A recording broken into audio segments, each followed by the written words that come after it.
आपण आलेलो आहोत चांदवडच्या कृषी उत्पन्न बाजार समितीच्या या ऑफिसमध्ये आणि या कार्यालयामध्ये येण्याचं कारण म्हणजे आज चांदवड कृषी उत्पन्न बाजार समितीच्या उपसभापती पदासाठी निवड होती आणि या निवडीमध्ये विक्रम बाबा मार्कंड यांची बिनविरोध अशी निवड झालेली आहे। आपण त्यांच्याशी संपर्क साधूया। आज बाबा तुमची या ठिकाणी बिनविरोध निवड झालेली आहे। सभापतीपदी नितीनदादा आहेर आहेत, सोबत आता तुम्ही उपसभापतीपदी विराजमान झालेले आहेत। काय वाटतं तुम्हाला आणि काय सांगाल?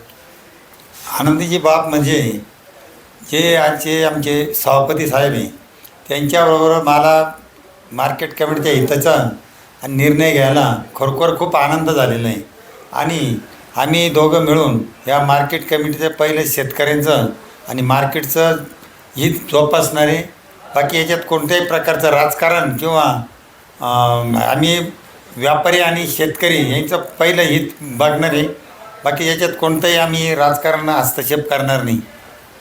कुठल्याही प्रकारचा राजकारणाचा हस्तक्षेप असणार नाही आणि सभापतीपदी असलेले नितीनदादा नेहमीच शेतकऱ्यांसाठी तत्पर असतात आणि शेतकऱ्यांच्या कार्यासाठी ते अग्रेसर असतात आणि त्याचसोबत त्यांच्यासोबत कार्य करण्यासाठी आम्ही नेहमी तत्पर राहू असे विक्रम बाबांनी यावेळी सांगितले आहे।